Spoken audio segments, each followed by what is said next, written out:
Okay, magandang umaga po. Hindi ko kayo nabasahan pala. Good morning sa inyo. Pakibati niyo mga yung kapitbahay niyo. Sabihin niyo magandang umaga. Morning. And sa ating po posisimula, ay tayo po'y mag-aawitan. Awitin po natin. Tama-tama, ngayong tagulan. Awitin natin at bilangan niyo ang pagpapala ng Diyos. Ready po?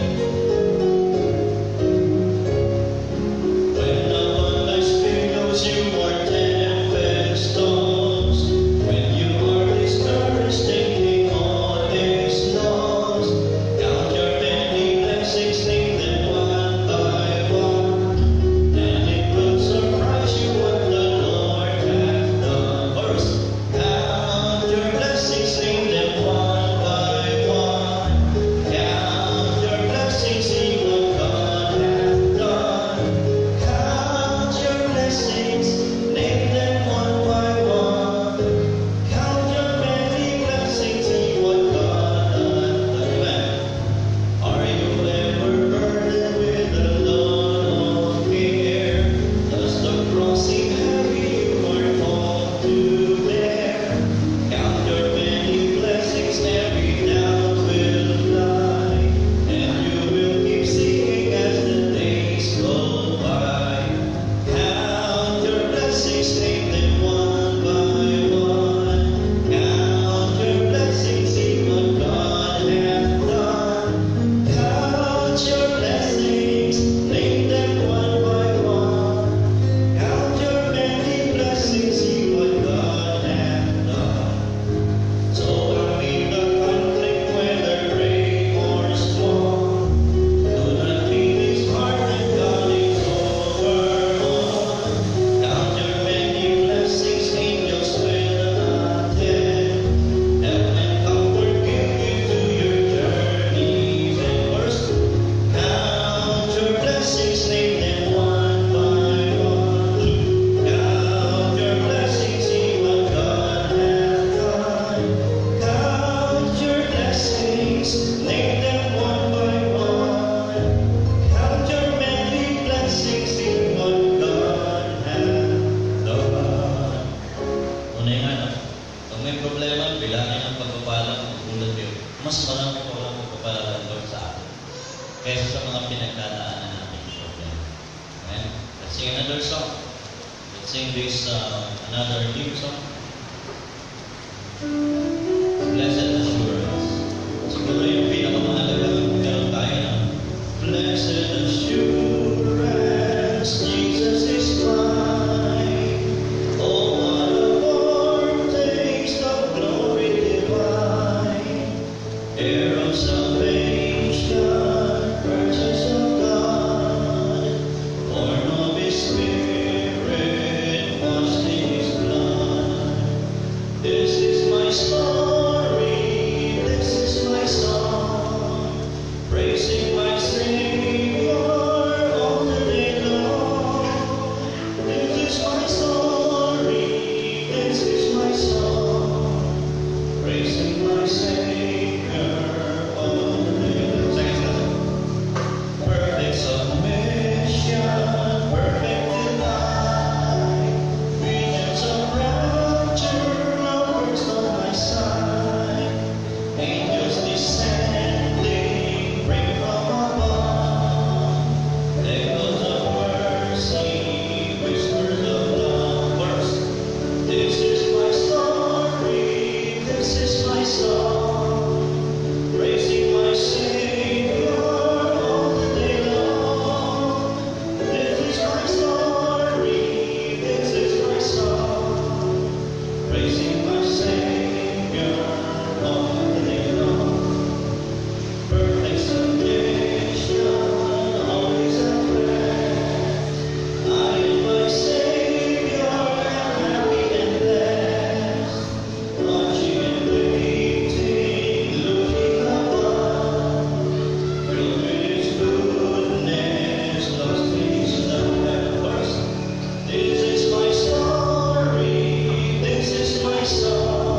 certain. And Father, I pray na nawa sa umagang nito, as your people gather, as we come before you, Father, in worship, may we be acceptable before you.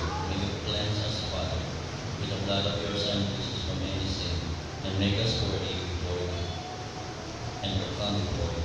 Father, we lift to you our country. Lord, alam niyo po ang pinakatotoong kalagayan ng aming bansa. Bagaman, sometimes we tend to believe what the media will portray. But it is you who really knows the exact situation of our country. And Father, we thank you because everything is under your control. There is not a one time or moment na hindi niyo po alam kung anong nangyayari sa aming bayan at maging Panginoon sa bawat individual. That is why we are in awe of how great you are, Father God. Because even if you are busy upholding the universe and making sure that everything is placed and working in order, even if you are fully aware of what's happening in the country, you are also fully aware of our individual lives. You even know, Father, the very numbers of our hair. There is no information. There is nothing that is hidden from you. Father, we thank you because you are indeed a great God, and to you we lift up our praise and thanks for blessing us with so many things in our life. Even those things that you provide us that we did not ask for, you have been providing us. We thank you, Father, because you have been our strength every day. You will give us the daily strength for the daily grind so that we will be able to do what we ought to do, so that we could provide for our family, we could do what our responsibilities, we could be the kind of people that was meaningful to the community and relevant to our family. Father, we lift to you our kababayan na nasa lanta po ng Lindol, Kamakailan, kahapon ng umaga sa Batanes. And they were struck by more than once strong waves. Most infrastructures or may mga buildings, Panginoon, may mga even the old structures were not spared by the strong earthquake. And it also told that it has left casualties and injured people, and the numbers are keeping on rising regarding those who were hurt and those who died because of this earthquake. Father, may you hear the cry of those people who are praying and calling on your name in this island.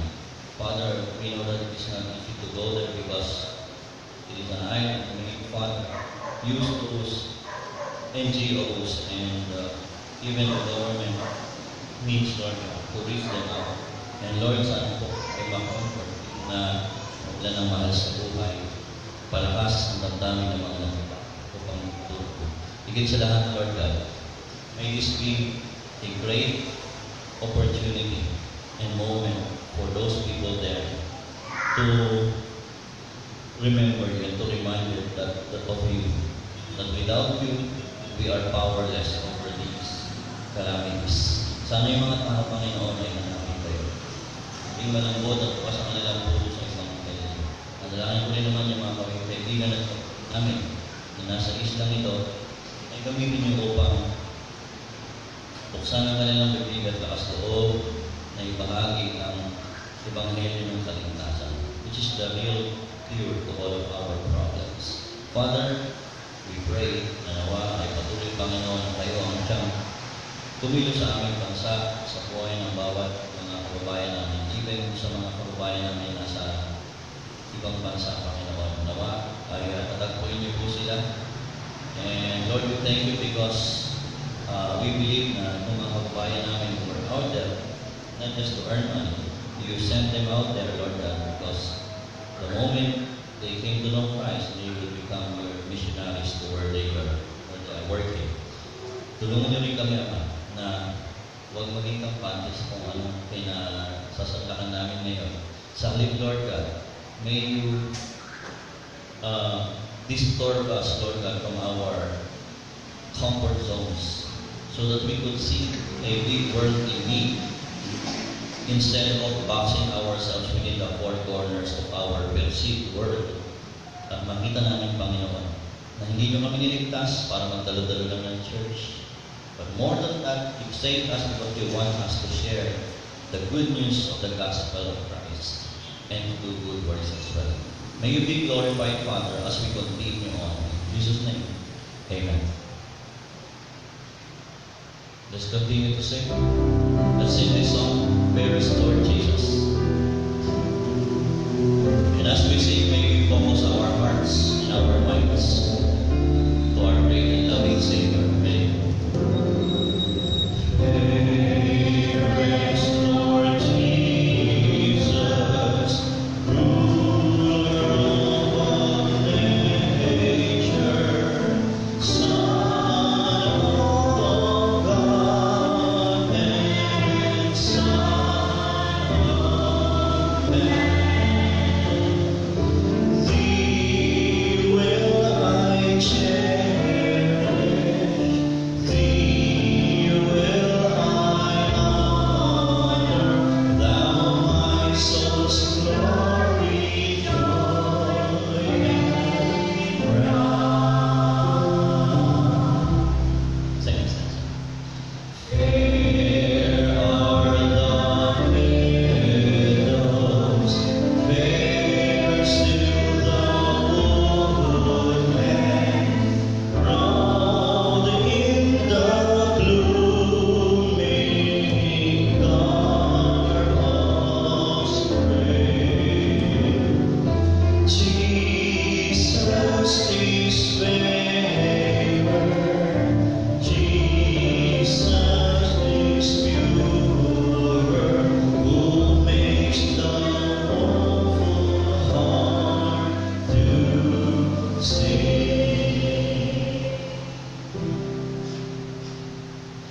Fair is the sunshine, fairer still the moonlight, and all the twinkling starry host. Jesus shines brighter, Jesus shines purer than all the angels heaven can boast.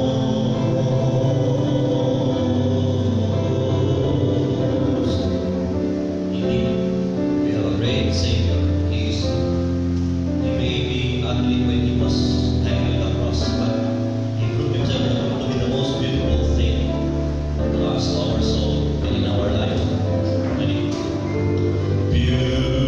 Beautiful Savior, Lord of all nations, Son of God and Son of Man.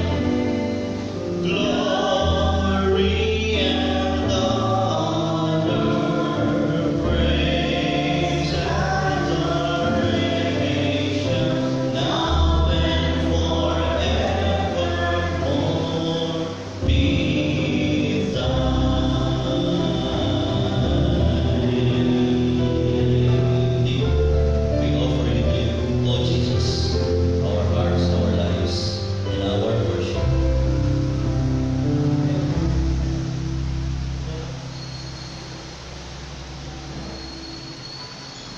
Okay. Again, magandang umaga po sa inyo. And salamat sa Lord at tumigil niya yung ulan.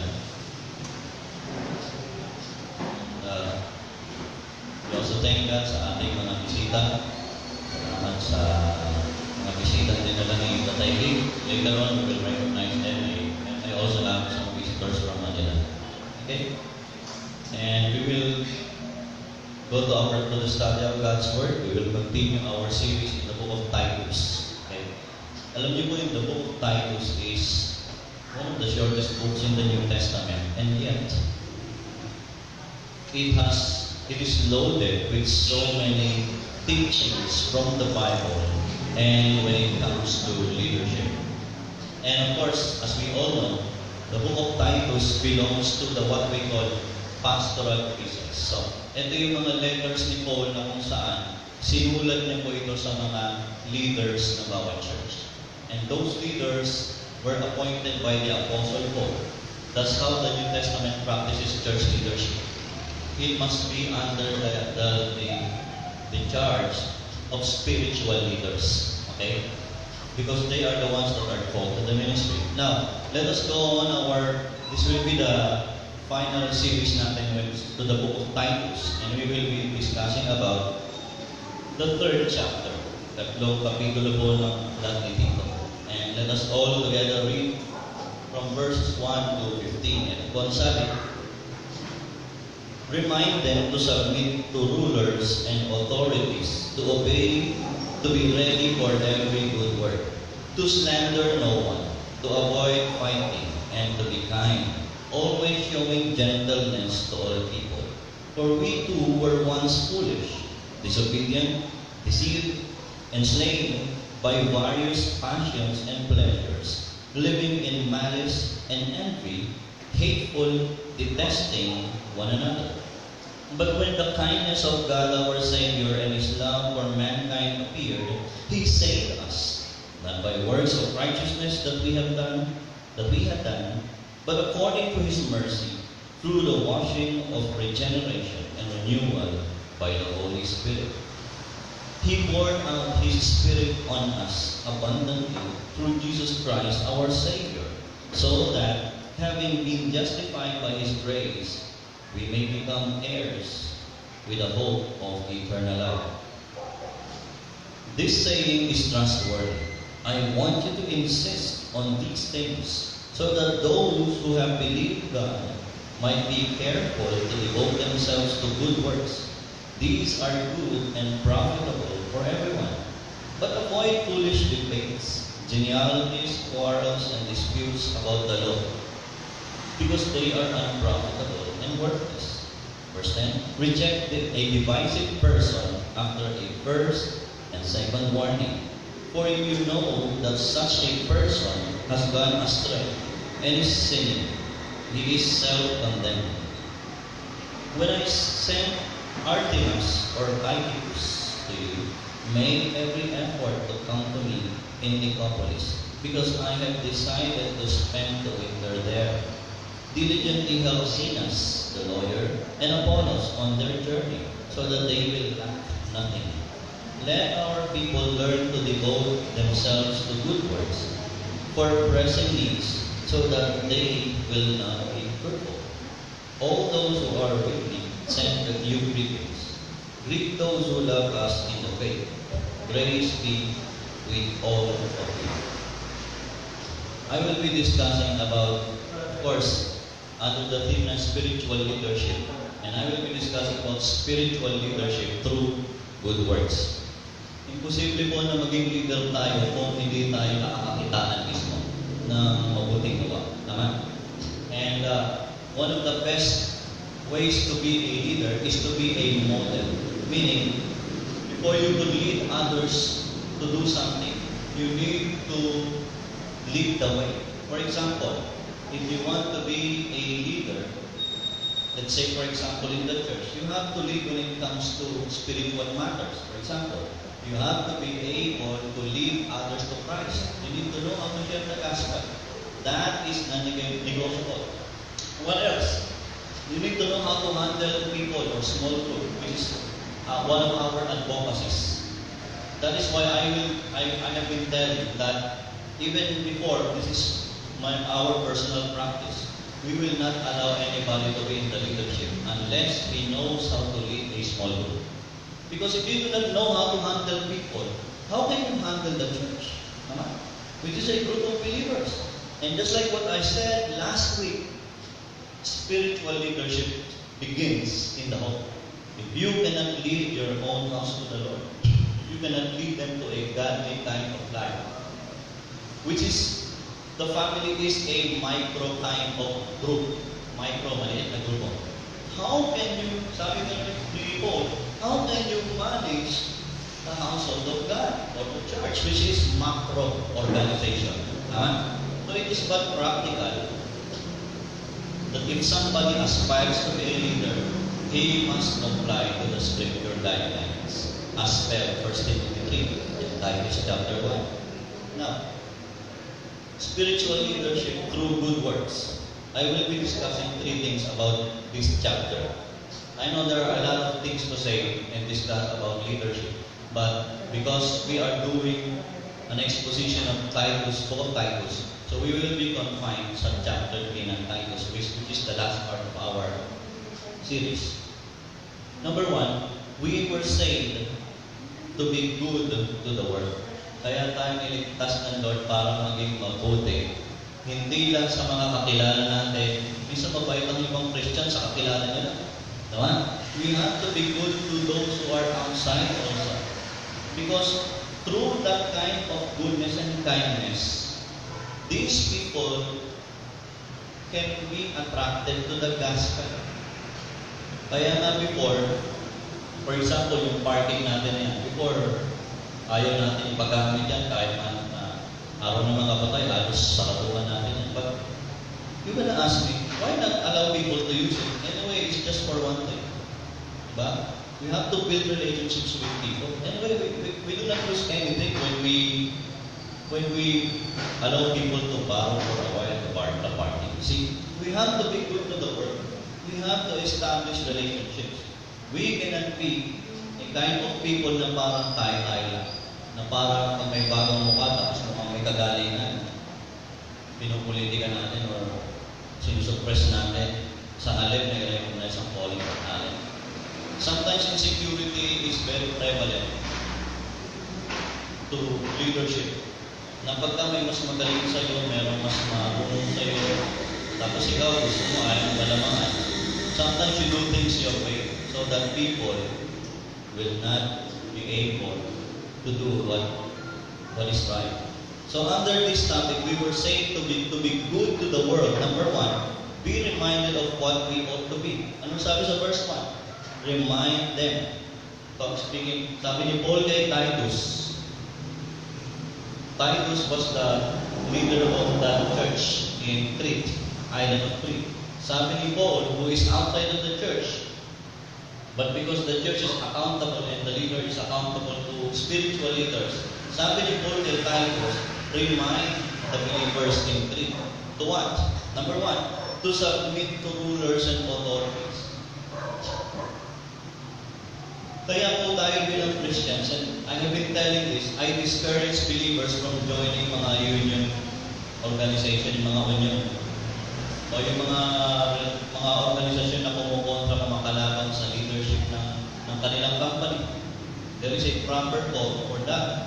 Or yung mga nag-aaral sa laban sa gobyerno, parang revolutionary ginagawa. We are to be passive pagdating sa bagay niya, but we are to be brave. Bakit? We have the biblical command in the book of Daniel, in Romans chapter 13, in 1 Peter, at dito naman sa book of Titus. We were commanded and reminded to submit to rulers and authorities. Pastor, paano kung yung leader natin, yung presidente natin, unbeliever? As long as he is doing his work, submit ka sa leadership niya at irespeto mo siya. I find some Christians to be disrespectful to our president just because he would back out. Unbeliever yung tao. Ano expect mo sa unbeliever ba?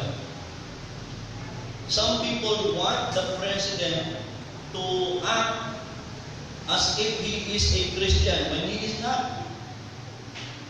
And so pagka na-disappoint sila, parang feeling nila gusto na lang kalabanin ng presidente. There is no perfect leader. But you know, this is what I discovered. Again, there is no perfect leader for every organization. But this is what I learned in my personal life. The imperfection of the leader is God's test of your character. Let me repeat. The imperfection of your leader can be God's test of your character. Ang hirap kaya mag-submit pagka yung leader, sabihin natin may mga wrong decisions. How do you submit to your leader? Pag marami wrong decisions. Ang leadership ba based on right performance lang? Doon ka lang susunod. Look at Paul. Paul, kahit nakakulong siya, sinulat niya pa rin to submit to authorities because the powers that be were ordained by God. So he submitted himself to the Roman Empire. You know what happened to him? Emperor Nero beheaded him. Pinugutan siya ng ulo ng emperor. Sabit niya, pugot ang ulo. Daniel, di ba? Halos second in command na rin siya dun sa time na pinulitika siya ng tatlong leaders niya ng provinces. Did he submit to the king's command? Yes. Pwede niya sabihin, wala rin masama, nagpipray lang naman ako. Diba? He could have acted that way, pero hindi mo siya kumontra sa kagustuhan ng tao. The powers that be, sabi ni Paul, sabi ni David, were ordained by God. That's the problem with many people nowadays. They don't know how to submit to their leaders. Leadership, just like what I said, begins at home. So goes with submission practice. It begins with home. For example, pagka ba yung tatay mo, mali yung mga, yung tatay mo, dispalinghag, o mali yung pambuhay niya, let's say may bisyo. Ikaw ba bilang anak, hindi ka nasasabit, hindi ka respect ang tatay mo? Of course, you would still submit to your father. You would still respect your father. You would still submit to your spouse, kung ikaw ay babae. You would still respect him because he is your leader in the home. Tama? The leadership in the home has the same parallel to the leadership in the church. Kung sino ang tinawag ng Lord at inilagay niya dyan, you should submit. Wala namang perfect na pastor. But the problem is this, if we do not know how to submit to leadership, spiritual leadership, because the church must be led by spiritual leaders. It cannot be led by political leaders. Dahil mas marami siya na influensya, you cannot do that. The church must be led by spiritual leaders. Now, whether your leader is performing well or doing well or making right decisions or not, it is not your problem. He has his own accountability to the Lord. But your responsibility is to command and is to submit and respect the leadership. Yan ang wala sa marami. That's why I said, an imperfect leader is God's test of your character. Katulad ako, yung magulang ko, yung leader sa bahay, siyempre, yung father ko, yung tatay, yung papang tao ko ron. He is not a good example at times. In fact, kahit ngayon, lastin ko siya. Sakit sa ulo, minsan bubuhatin ko ba yan para ipasok sa bahay. Minsan ako pa umaawat ng away niya. But I submit to whatever he sakit ko. I respect him to be my leader because siya yung nilagay ng leader sa buhay ko bilang isang anak. Spiritual leadership begins in the home. Same parallel lang po, kaparallel po ng leadership sa bahay, ang leadership sa church. Kaya ang sabi ni Paul, if you do not know how to manage your own house, how can you manage the church of God? Kaya tayo naniniwala na dapat ang isang idea, by default, don't get me wrong, by default, dapat ang leader ng church, married. Dapat lalaki lang. Tama? Same parallel po yan, pagdating po, yung leadership sa bahay, leadership sa church, wala mong pinagkaiba dapat yan. Kung sinong tinalaga ng Lord to be your spiritual leader, hindi siya perfect, but you have to submit and respect. Again, let me repeat. An imperfect leader can be God's test of your character. Will you still submit even if your leader is a failing kind of leader? Ang sabi dito, remind them, paalalahanan sila na magpasakop sa mga namumuno at sa mga may kapangyarihan. Now, para maintindihan ninyo kung ano yung mga God-ordained leadership in our life and in the world, let me give them to you. Start tayo sa leadership sa bahay. Okay? Ang leader ng bawat tahanan sino? Ang lalaki, tama? Sa lalaki. Sa church, sino leader? The pastor. Tama? The pastor. Sa syudad, sino ang pinaka-CEO rito? O sa barangay muna, sino ang pinaka-CEO? Alam ba niyo may 4 na CEO tayo sa gobyerno natin? Presidente. Sumunod, ano sumunod? O may governor. Sumunod, mayor. Kung yung city ay ano siya, parang independent siya sa city na agad yun. Sumunod, barangay. Ito yung mga leadership lines na hindi natin nalagay. At kung ano man ang desisyon ng mayor o ng barangay chairman, maya ba kakalabanin mo? Hindi, di ba? Pero democratic tayo. Tama? Democratic tayo. Pero pag may desisyon si mayor o yung presidente o yung barangay chairman, maya makakailan ang bawat kabarangay. You see, sometimes the way we perceive democracy is hyper. Even yung proper democratic nation and governance, wala pong ganong sistema. Example, si Mayor, pag nagpaplano siya sa syudad, sa city, sinong kausap niya? Buong bayan? Hindi, di ba? Sino lang ang kausap ni Mayor pag nagpaplano siya sa city, nang magkagawa siya ng mga policies? Konseharis. Pagdating sa church, kung ang pastoral leader ng church, ang dapat kausap niya mga elders. And I believe dun sa tinatawag na plurality of elders sa leadership sa church. And that is the biblical and New Testament norm. And sino yung mga elders? Yung qualified dito sa Bible. We already discussed that from previous Sundays. At ang liwanag po na wala pong babaeng elder. Puro lalaki po yan. Pag may nakita kayong elder na babae, I might get convinced. Pero wala po eh. The husband of one wife. Ano yung mga qualification niya? Number 1, above reproach. Dapat wala siyang past history na meron siyang issue. Tama? Pag may issue in the past, medyo pag-isipan na kasi hindi pa nagbabago yan. Kung hindi naman siya, sample, kung may history siya in the past, hindi naman siya kinakitaan ng pagbabago, hindi siya humingi ng apology. We have to think twice if we will consider them leaders again. Tama? Number 2, kasi above reproach. Kaya bigat. Sumunod, you must manage your own as well. Diba? Kaya hindi nga lahat leader. Hindi lahat pwede maging leader.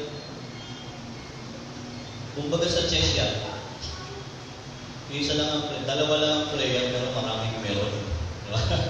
Minsan nakakasira ng concentration mo yung mga meron. Ano mo yung mga horse, mga meron, diba?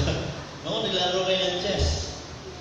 Now, this is Paul's instruction to Titus. Sabi niya gano'n, remind them to submit to rulers and authorities.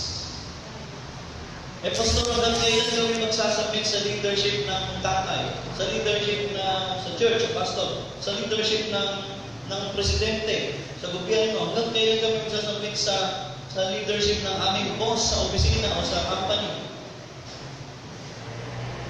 As long as hindi kayo pinupupok ng mga leaders na ito na gumawa ng krimen, ng mga bagay na immoral, ng mga bagay na labag sa batas, ng mga bagay na labag sa prinsipyo at katuruan ng Biblia, sabit ka lang. Yan ang problema ng marami magsabit. Pero napakaliwanag ng teaching ng Bible. Remind them to submit to rulers and authorities and to obey, to be ready for every good works. Remember, sabi sa Ephesians 2 verse 10, for we are God's workmanship, created in Christ Jesus unto every good work. That's the reason why you were saved. You were saved to do good works. You were saved to serve. Hindi tayo sinave ni God para lang maging palaatan ng church. Hindi tayo sinave ni God para lang mas makakakal ng ibang bagay na hindi naman talaga in line with our calling from God. God saved us to do good works, and later on we will discuss more on that. What else? Remind them also to not to slander, huwag manira ng iba. To avoid fighting, huwag yung maging palaaway. And to be kind, maging mabait.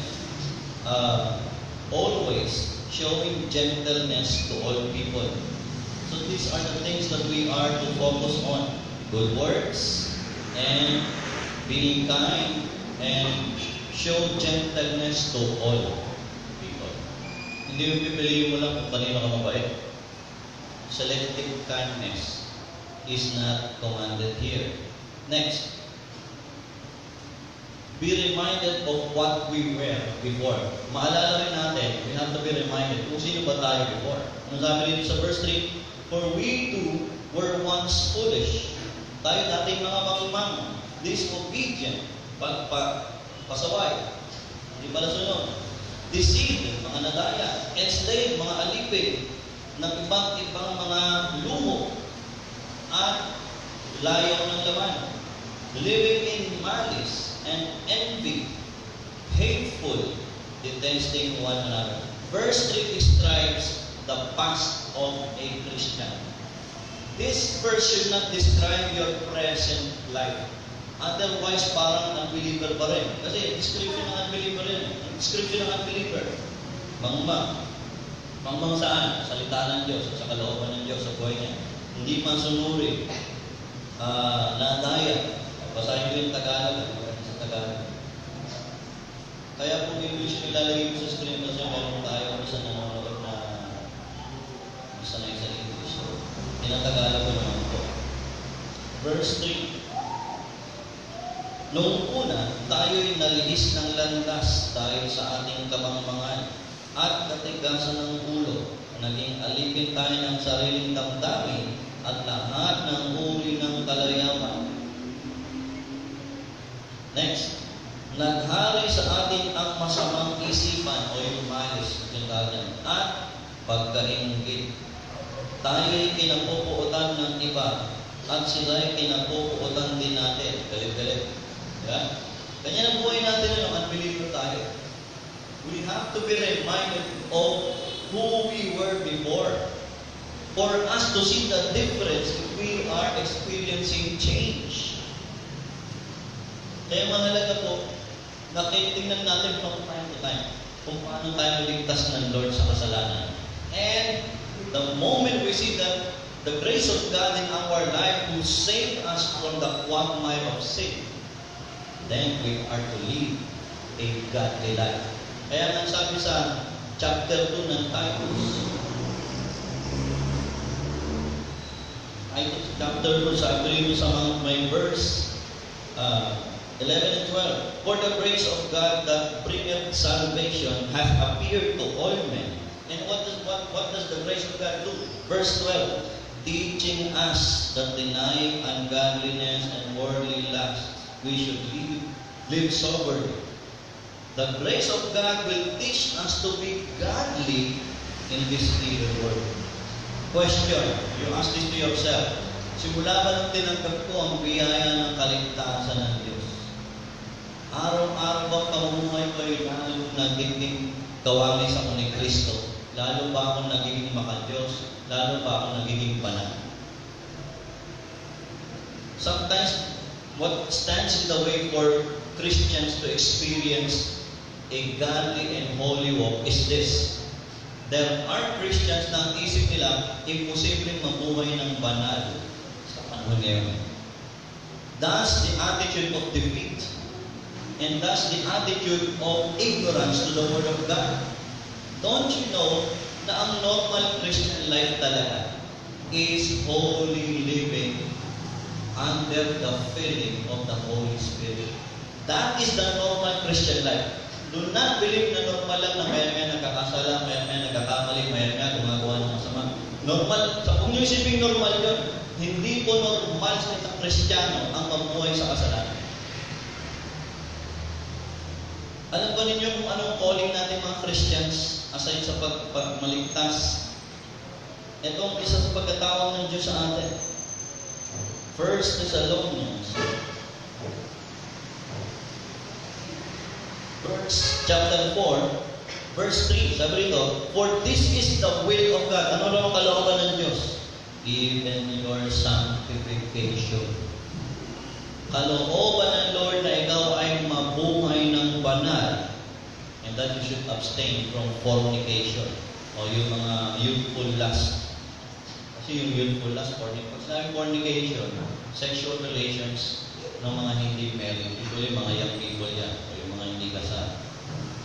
Verse 4, that every one of you should know how to possess his vessel in sanctification and honor.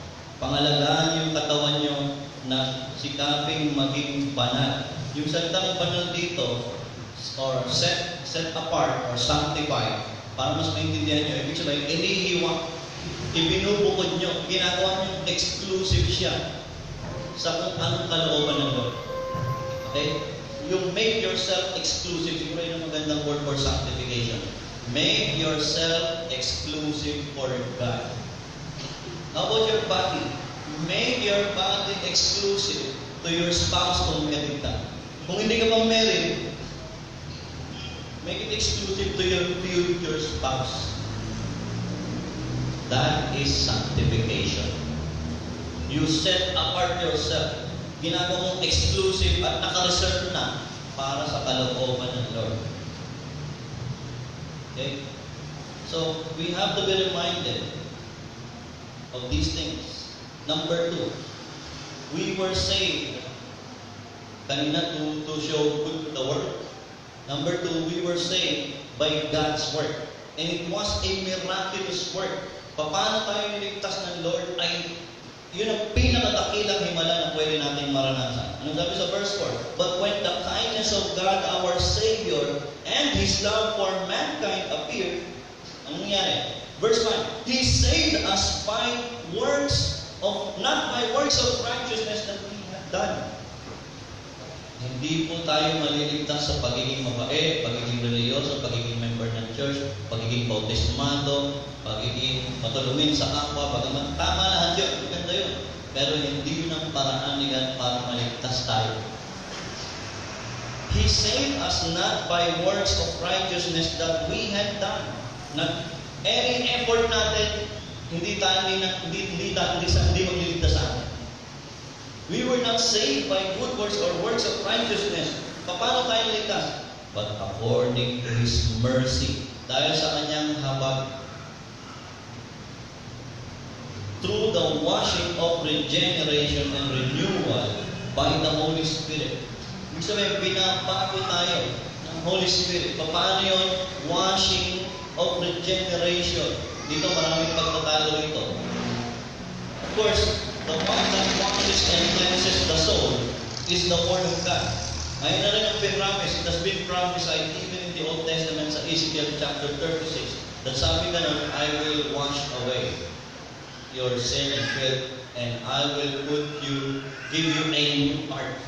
At pagkatapos, sinabi rin po yan ni Kristo na unless a man is born of water and spirit, he cannot see the kingdom of God. Ano sabihin ng water dito? It does not refer to water baptism. It refers to God's act of washing our soul from sin by His Word.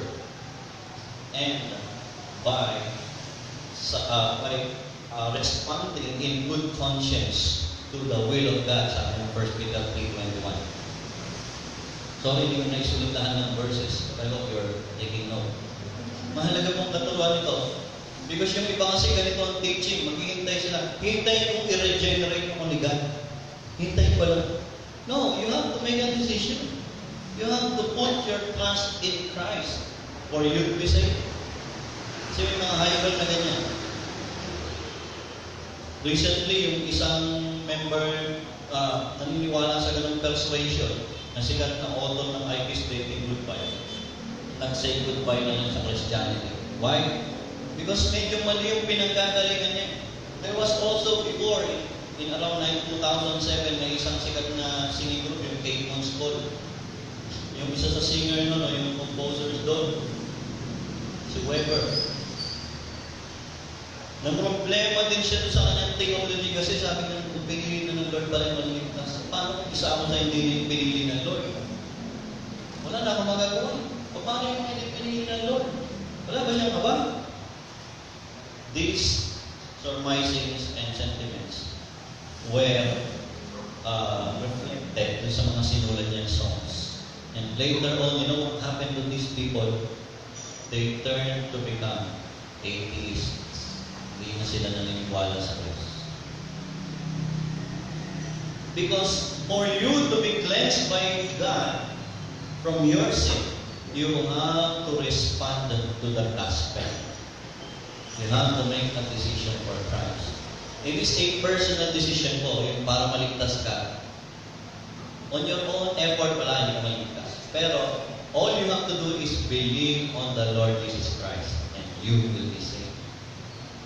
Verse 6, He poured out His Spirit on us abundantly through Jesus Christ our Savior, so that, having been justified by His grace, we may become heirs with the hope of eternal life. Did you recall that phrase, having justified by His grace? If you will read Romans 5:1, ito ang sabi ng Bible, sa King James Version, therefore being justified by faith, we were declared to be righteous as if we have not committed any sin. That's the way of that declaration. Yung word na justified po is a courtroom term, which means you were declared as if you have not committed any sin. Because of what Christ did for us on the cross. He took our sin in His mortal body and He died as a sacrifice for our sin. He paid the penalty. Kaya hindi mo na kailangan bayaran ng kasalanan mo by good works. May nagbayad na. Kailangan mo na lang gawin, lumapit kay Jesus para maligtas. And the moment you place your trust in Jesus, you will be declared righteous. Kaya sabi sa Romans 5:1, therefore being justified by faith, we have peace with God. Bakit? Kasi before we have no peace with God, we are God's enemies, sabi sa Romans 5. You are enemies of God. Sabi sa Romans chapter 1:17, the wrath of God is revealed to all mankind. Lahat, all people who are not in Christ are under God's wrath. They are with every people, bawat unbeliever na wala kay Kristo, are living under the wrath of God. Kaya minsan mali yung sinasabi na God, the sinners and hate the sin. Hindi, pati nga sinner, galitan Diyos Lord. Unless magbago siya, unless kilalanan niya si Jesus na kanyang tagapagligtas, he will be living and abiding in the wrath of God. He poured out His Spirit on us abundantly through Jesus Christ our Savior, so that, having been justified by His grace, we may become heirs with the hope of eternal life. Ang bigat sipin mo pinatawad ka na, hindi ka lang pinatawad ng Lord. Mamanahan ka pa niya.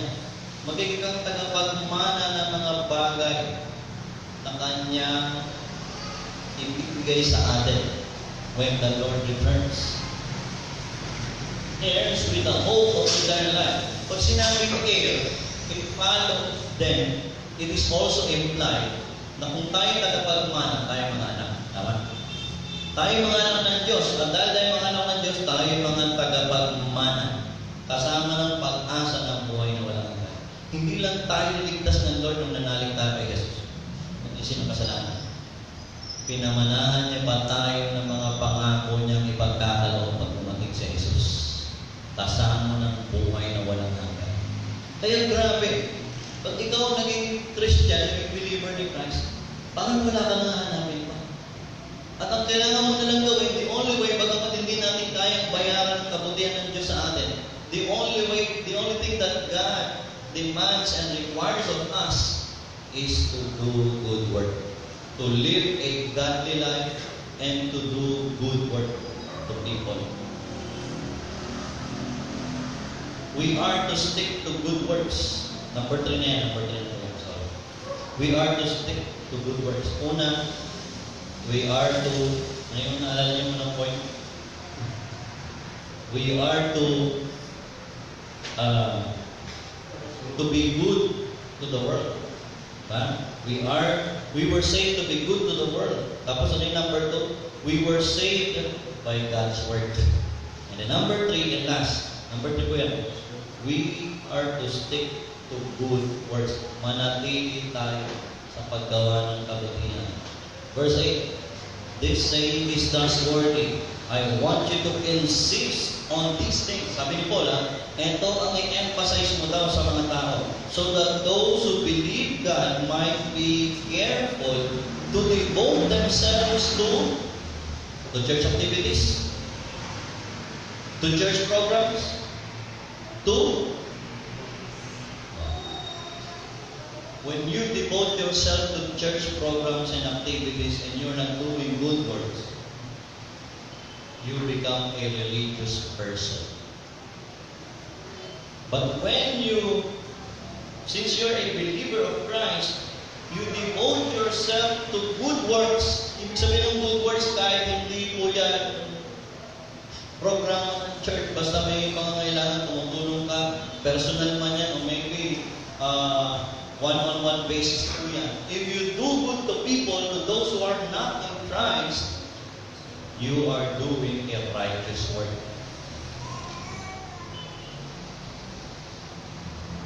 Pero pag focus ko lang sa church activity, program, ano activity, pero hindi ka naman talaga gumagawa ng kabutihan sa kapwa mo, religious person ka na. Sabi rito, saan ka magde-devote? Sa practices, sa ritual, sa program, sa activity? Sabi those who have believed God might be careful. Dapat minapantay. Basahin ko yung Tagalog para mas makita ninyo yung sense niyo sa Tagalog. Verse 8. Mapananabigan ang mga aral na ito. Kaya ibig ko'y buong tiyaga mong ituro ito sa mga nananalig sa Diyos upang, ilaan nila ang kanilang sarili sa paggawa ng mabuti.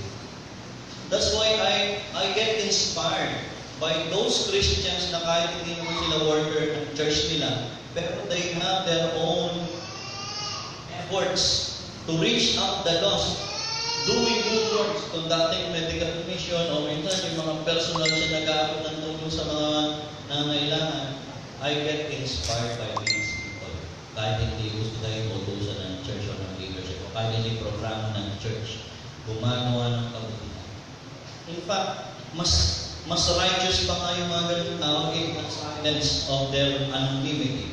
Hindi sila kilala, pero sa kanilang pagiging anonymous person, ginagawa nila na tumulong sa tao with the intent of leading them to Christ. That is very magnificent. Very wonderful gesture of a true Christian. Wala ko nabasa na i-devote mo yung sarili mo sa church programs, activities, ministries na para lang maging bahagi ng program. Maganda po yun. Pero I would be happy to see and to know and to discover if if one of you will do good to people, to your respective work. And as you do good work, di ba sabi ni Matthew 5:16, Let your light shine. And when the people see your good works, so your light is your good work. When the people see your good work, they will glorify the Father. Reason niya. So insist to do good works. I encourage you na maging involved. Not to the point na parang naging NGO na ang church. Kasi we have a mission. And what is our mission? To preach the gospel and make disciples. And then, ang vehicle natin para mag-preach ang gospel at ma-disciple ang mga tao, good works. Good works po yan. That's strategy. Verse 9, sabi, we also have to avoid unproductivity and divisive people. Iwasan niyo raw yung pagiging walang nagagawa para sa Panginoon at yung mga taong mahilig manira or maghiwalay ng relationships. Verse 9, but avoid foolish debates, genealogies, quarrels, and disputes about the law. Because ang nakita ni Paul dito, ito mga Cretans, some of them are Jewish Christians, probably some of them got saved during the preaching of Peter in Pentecost. And then when they returned to Crete Island, having a new faith in Christ, and as a Jew, they got confused if they will continue with their old covenant practices, even if they are already Christians. Kaya yan ang naging struggle ng church na. But ito naman ang sabi ni Paul, we already sent our message and our official statement. Nagbigay sila ng official statement through the Council of Jerusalem sa Acts chapter 15. And once and for all, sinabi nga nila, pagka ikaw ay hindi naman Hudyo, huwag mong pilitin maging Hudyo. Naman dito umaabot yan. May mga Kristiyanong Pilipino na hindi naman lahing Hudyo na mas ina-adapt yung mga practices ng Hudyo sa Old Testament. Hindi naman siya Hudyo, pinipilit niya maging Hudyo. Siya ay Hentil, pero pinipilit niya maging Israelita. Diba? Kaya sabi ni Paul, kaysa ma-confuse kayo yan sa bagay niya, huwag na lang, iwasan mo na lang, focus ka sa good works. Tama? Focus ka na lang sa good works. Work with your hand. Because they are unprofitable and worthless. Unprofitable and worthless. Okay? Verse 10, reject a divisive person after a first and second warning. See, may command si Paul dun sa leader ng church na mag-reject ng tao. Pagka yung tao walang ginawa kung hindi manira, magpunta kung saan-saan at siraan yung tao, kailangan kausapin at bigyan ng warning. Reject a divisive person after a first and second warning. Verse 11, for you know that such a person has gone astray. Masyado nang naligaw ng landas yung tao at nagkakasala. Self-condemned din siya. Let me read that in Tagalog. Sabi sa verse 9, iwasan mo ang mga walang kapulungang pagsasalungatan, ang pagsasalaysay ng mahabang talaan ng mga ninuno. Kasi yun nga bilang Hudyo, isa sa big deal sa kanila, dapat kung saan ka galing, Hudyo ka ba talaga? Pinag-uusapan nila yung family tree, yung genealogies. Naprito, iwasan ng unang kabuluhang pagsasalungatan, ang pagsasalaysay ng mahabang talaan ng mga ninuno, ang pagtatalo at mga pag-aaway tungkol sa kautusan. Verse 10, itakwil mo ang sino mang lumilikha ng pagkakampi-kampi matapos pagsabihang minsan o makalawa. Diba? Command yan. Verse 11, verse 12. Verse 12. Be part of helping God's workers. Sabi sa verse 12, when I send Artemas and Tychicus to you, make every effort to come to me in Nicopolis. Kasi, pinababalik niya na galing Paul si Titus. Maganda yung ginagawa ni Paul, parang nasa internship. Naka-intern si Titus sa may island of Crete sa isang church. Pagdating niya sa Crete, sabi sa 1.5, pag-appoint ka ng elders. Ano yung elders? Binigay yung qualification sa chapter 1. Tapos niyan, set to order the things that remain undone. Ayusin mo yung dapat ayusin. Pagkatapos may instruction naman si Paul kay Titus. Pagkatapos niyan, pag dumating si Tychicus at saka si Artemas, well, pag dumating siya, sabi gano'n, sumama ka. O sikapin mo makapunta sa akin sa Nicopolis. Probably mangyari niyan para merong kapalit naman sa Titus doon. Niro-rotate ni Paul yung leadership. O, tapos ka na dyan, Titus. O si Artemas or si Tychicus naman. Ang purpose ni Paul kaya ginagawa niya para kamustahin mo. Anong nangyari, kumusta yung ginawa mo. At isa pang purpose doon para paminsan-minsan pahingahin niya yung mga worker ng Lord. Kasi nakaka-stress kaya mag-handle ng church. So sabi ni Paul ni Titus, tama niya, punta ka naman sa akin sa Nicopolis. Ikaw, darating naman dyan si Artemas at saka si Tychicus. Para makahinga ka naman dahil alam ko mabigat ang pressure dyan sa street. Because I have decided to spend winter there. Para meron siyang kausap sa Paul during winter. Verse 13, diligently help Zenas, the lawyer, and Apollos on their journey. Ito yung sinasabi ko po na mga circuit riding or sometimes traveling preachers. Katulad nung binasa natin sa may second John. Diba may mga preachers na nagpupunta from place to place and they do not carry anything. At tayo naman dapat nating i-welcome, be hospitable to them, and do not send them empty-handed. And sabi ni Paul dito, ganun din gawin nyo kay Zenas, the lawyer, and Apollos on their way. Apollos, sa Acts chapter 19, makikita natin siya to be an eloquent preacher. Later on, he got converted to Christianity through the help of yung mag-asawang tradesmen. So that they will lack nothing. Nakita nyo, making sure na yung mga missionaries na ito, yung mga preachers of the gospel, ay hindi aalis na luhaan. Verse 14, let our people learn to devote themselves to good works. Ilang beses sinabi yung mag-devote sa good works? Ilang beses? Pangalawang beses na. Maging devoto ka saan? Sa church activity, church schedule, church program. Maging devoto saan? Sa paggawa ng mabuti. Lalo na sa mga may matitinding pangangailangan so that they will not be unfruitful. Dagdagan natin Tagalog, verse 14. Turuan mo ang ating mga kasamahan na gamitin ang kanilang panahon sa paggawa para sa kanilang ikabubuhay at nang makatulong sila sa mga nangangailangan themselves to good works for pressing needs so that they will not be unfruitful.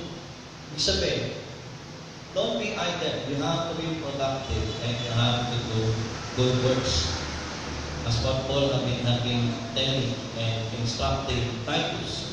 Verse 15. All those who are with me send you greetings. Greet those who love us in the faith. Grace be with all of you. And then the end, that's the last part of his letter to Titus. So spiritual leadership through good works. Alam niyo po, sabi ng gano'n di ba? Pagka yung nakikita sa buhay natin yung good works, you don't have to say anything. Kasi iba, salita ng salita, wala namang ginagawa. Tama? Pero yung iba na tahimik na nagtatrabaho at talagang ginagawa ng kalooban ng Lord, sila yung mas kakumbing-convincing ng mga tao. At sabi ni Paul dito, we have to devote ourselves to good works.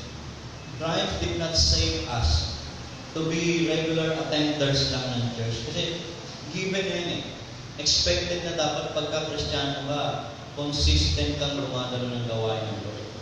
Given yan, hindi dapat utang na loob ng Lord na umattend ka ng church. Pero yung paggawa ng mabuti, yan ang kailangan nating pagdaanan ng panahon. You have to be careful and to devote yourself to do good works. You ask yourself, ako ba bilang Kristiyano, meron ba akong ginagawang mabuti with the intention of reaching out souls to Christ. Let's say may isa ka nakitang pamilya, tapos personally na-touch ka na, burden ka na, binurden ka ng Lord. Tapos tinutulungan mo siya, yung pamilya, na makaamon. And as you help them and do good works to them, you share to them the gospel of Christ, and eventually, you disciple them to the Lord. Ganon dapat ang ginagawa natin mga believers. Meron tayong tinutulungan. Hindi pwedeng i-confine mo lang yung sarili mo sa four corners of your world, na kung saan yung mundong ginagalaw nung minsan nakafocus lang sa paano magkakapera, sa nakakatrabaho, sa paano magkakaroon ulit ng pondo. Minsan nauubos ang panahon natin kakaisip kung paano tayo kikita ng pera, na nauubos din without obeying the instruction to devote ourselves to do good. I don't know if you're that kind of person na naglalaan ka ng pondo para pantulong sa ibang tao.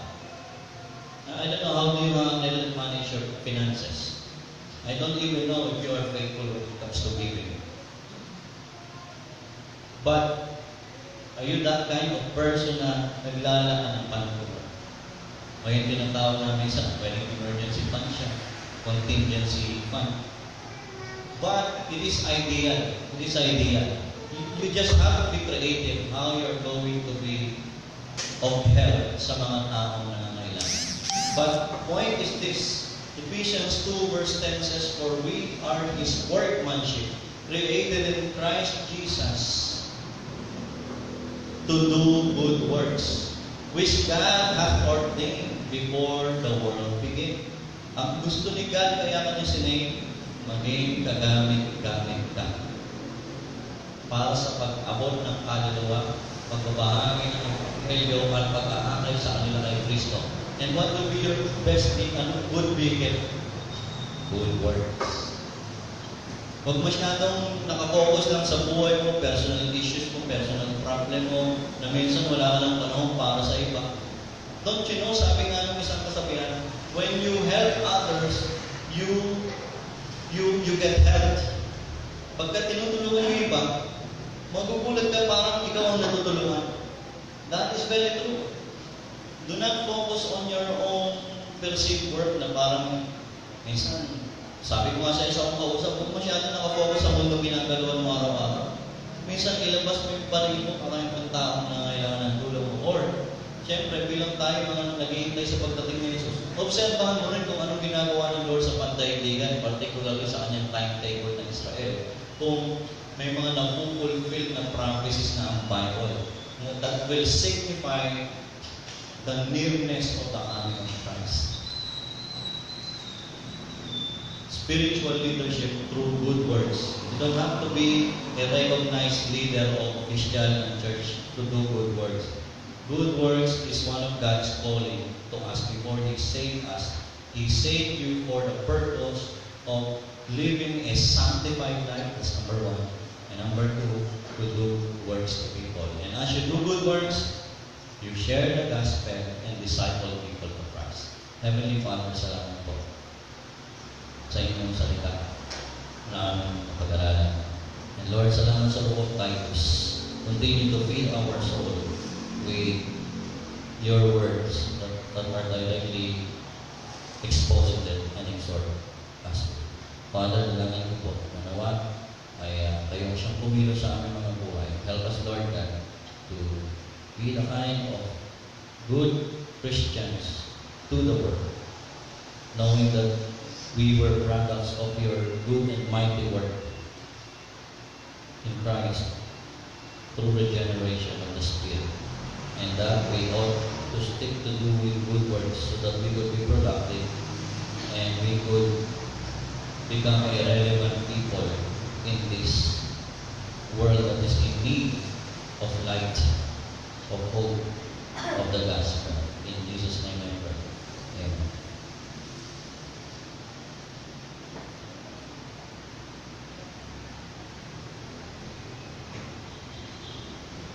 Let us sing our song para sa ating offering time.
So stand up for our song.